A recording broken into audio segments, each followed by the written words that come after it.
Am I the a-hole for dropping my uncle's affair partner's name at dinner after he tried to shame me?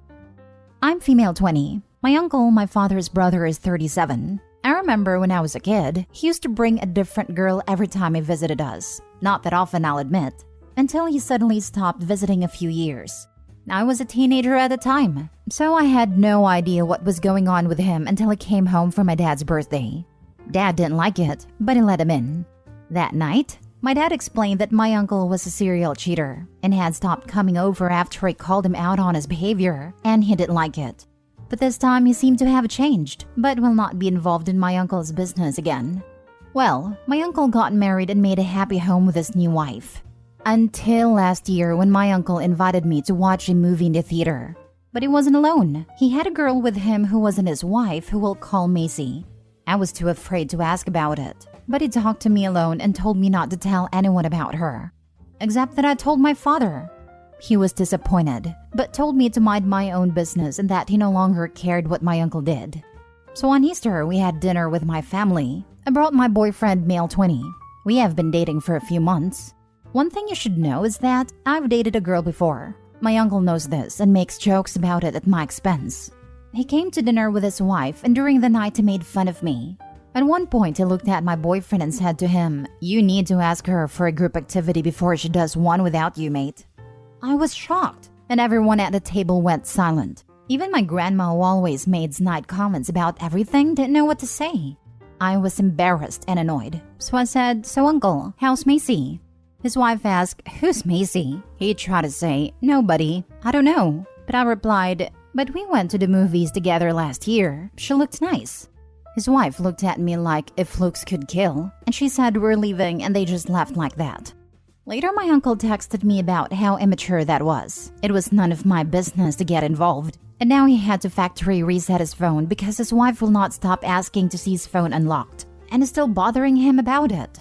He also found my boyfriend's Instagram and DM'd him, "Dude, control your bitch." I'm pretty offended. He never insulted me before. My father told me that I should have minded my own business because he would never learn, and what I did would not teach him anything. My boyfriend, however, has done nothing but praise me for my pettiness. I'm kinda regretting it because seems like I launched a nuke and I wasn't ready for the fallout. Am I the a-hole? Now for the top comments.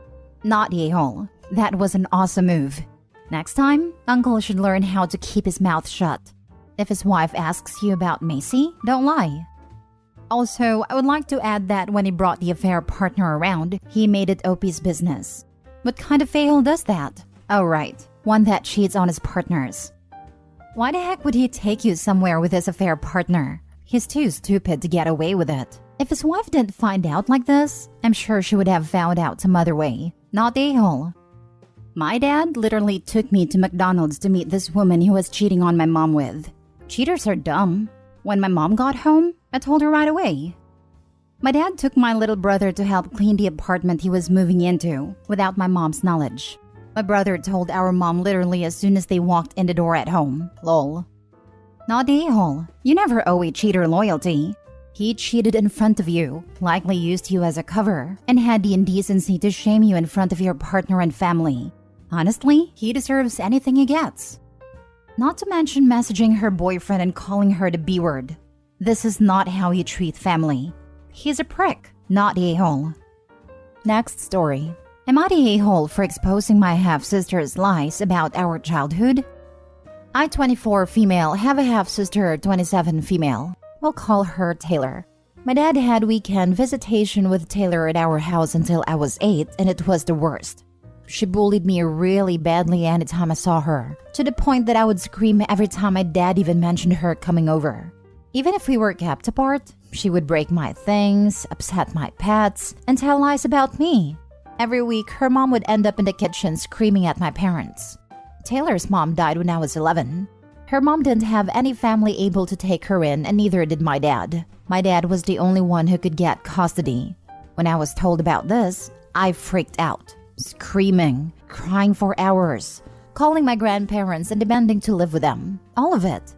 My mom wasn't willing to have Taylor in the house on that basis.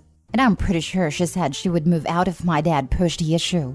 Taylor ended up being sent to boarding school the next year, and she would go stay with the other members of my dad's family during breaks. When I was 14, my parents divorced and I would see Taylor every few months at my dad's during school breaks. I'd learned to stand up for myself, and she'd grown up, so there was no more bullying, though we'd bicker. She was hostile and I never backed down.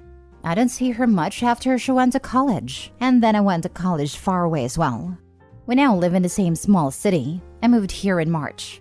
It's the kind of place where everyone from each generation knows of each other. I've never encountered Taylor socially and never mentioned knowing her, but I had met her boyfriend, and his friends are part of my larger social group.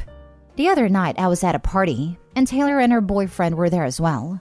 We made eye contact and waved, but she pretty much avoided me all night. During the night, our mutual friends asked how I know Taylor, and I said we are half-sisters. They all looked super uncomfortable, so I pressed for an explanation.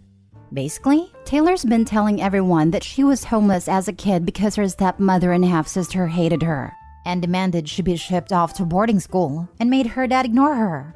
Were it not for the fact that it was obviously going to come out sooner or later that we are related, I probably wouldn't have bothered to set the record straight. As it was, I'm going to be around these people for a long time, and I didn't feel I should have had to walk around burdened by the weight of her lies. So I told the group the context. She called me yesterday to yell at me. Apparently, she's being ostracized from the group. Her relationship is in trouble, her career opportunities are in jeopardy, etc.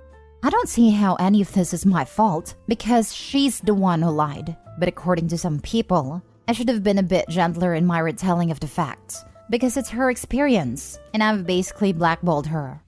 Edit? I didn't have space for this, but just to clarify what I actually said to my friends. I explained that the reason my mom didn't want Taylor to live with us was because of the bullying, and that when they split, my dad still didn't have Taylor live with him, and that I only stayed with him on weekends. But Taylor told them I moved in with my dad so that she couldn't. I also told them it wasn't true that I told my dad not to finance Taylor's business when she was 20, because I didn't. That was pretty much the gist of it. My mom didn't say to send her to boarding school. What my mom said was, Taylor is not living in this house with my daughter. If that means we split, then we split. My dad didn't want to be a full-time parent by himself, so he stayed with my mom. And since he didn't have any other family Taylor could live with for various reasons, he sent her to boarding school. My dad never cut contact with Taylor. He visited her at school that was about an hour away, and sometimes he'd see her at other relatives' places during school breaks. When he moved out, Taylor would occasionally spend a day, and maybe one break a year at his place. Everyone sucks here. Her account of being homeless because her stepsister and stepmother hated her and wouldn't allow her in their home was essentially the truth. The adults in that situation should have done much, much more to create a better situation for you both. You didn't deserve to be bullied or terrorized in your own home, but she was young, clearly had awful parenting, and she needed more too. Realizing you didn't look great according to Taylor's account, I definitely think you handled it poorly.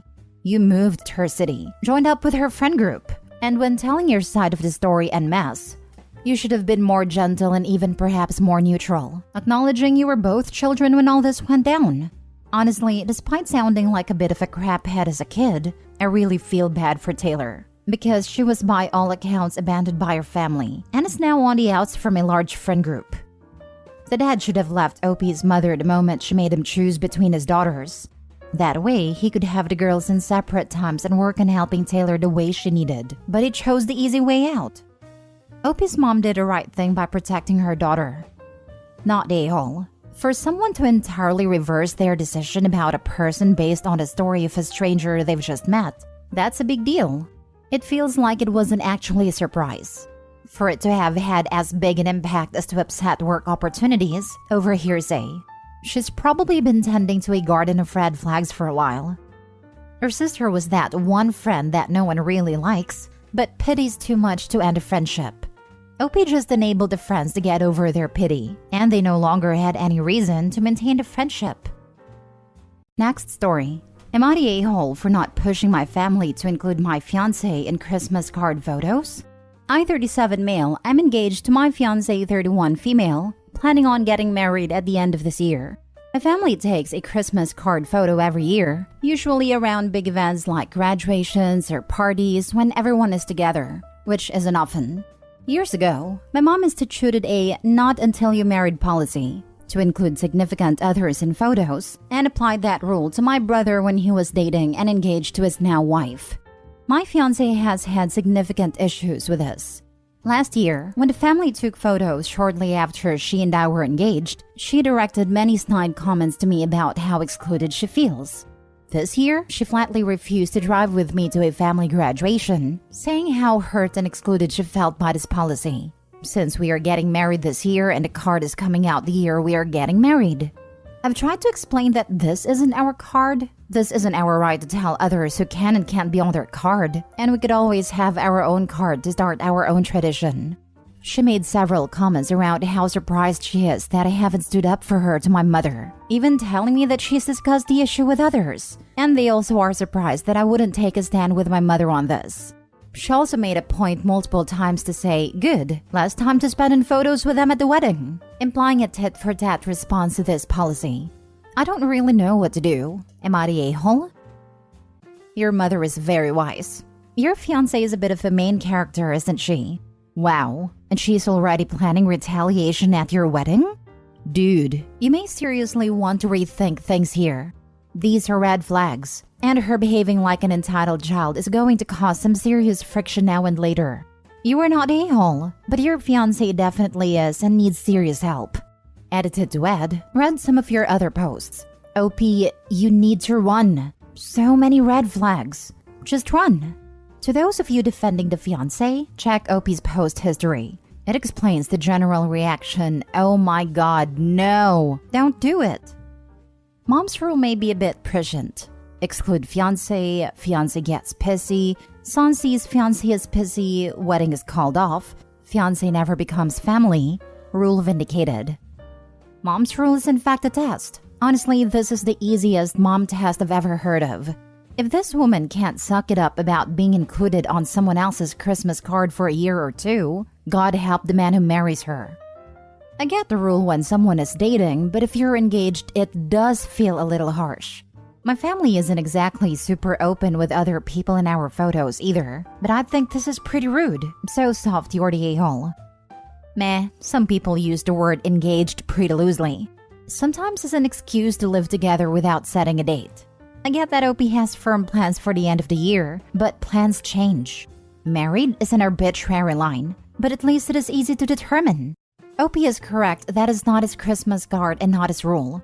He could have not gone to the graduation this year, and in that way avoided a photo perhaps, but then is dissing to graduate for no good reason, as she did. You are not a-hole. I get why your mom put this rule in place years ago. The last picture of my kids with my great-grandmother has my brother's ex-girlfriend in it, and they were about to get engaged. Your mom didn't make this rule new for your fiancé, so I don't know why she would be so upset by it. Is she being excluded in other ways? Last story. Am I the a-hole for not letting my sister use the family property for her upcoming wedding? I'm 25, my sister is 29. I also have a younger sister, 8. When I was 14, my mom sent me to live with her parents. Her excuse was that they needed me to help out. I believe she just didn't want to deal with a growing male teen. My grandparents own an amazing property in the mountains that has an amazing view. We also have some horses and other critters. They were also quite wealthy as well. They both passed 4 years ago a month apart. They gave me the property because I would appreciate and respect it more, while my mom and sisters got money and other assets which was overall valued more than the property.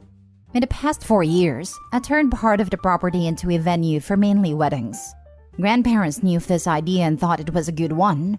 We are busy and usually booked about 8 months out. My sister got engaged 1.5 years ago and said she wants to get married at a property. I said sure, just let me know the date as soon as possible so I can make sure it is booked. I never got a date. I followed up several times and kept asking her and she would just brush me off. Then 2 weeks ago, I got the wedding invitation, stating the property is the location and the date, which is in September of this year. I immediately called her to say that we are booked for that date and can't accommodate her. Well, now her, my mom, other family, her partner's family, as well as other flying monkeys, have been blowing up on me. They're also calling and writing reviews for my business. I asked them to stop and called my sister, telling her that literally all she had to do was tell me when she knew her date so I could block it, and I would take care of everything else. But she went off on how I am ruining her day, that it's our family's property, how she already sent out the invitations and couldn't go back now, that I should just tell the other couple to cancel because family's more important. The couple have been on the books for over a year now, and I actually like them. After the last big blow up, I started communicating strictly through the business, using our recorded line as well as email. I suggested 3 other dates around the same time, but that's not good enough. They just say I'm being resentful and an a-hole.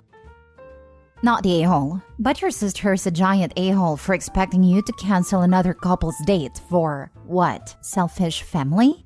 She just needed to tell you the date and didn't. That's on her. Who the heck sends out invitations for a date before even contacting the venue? Not a-hole.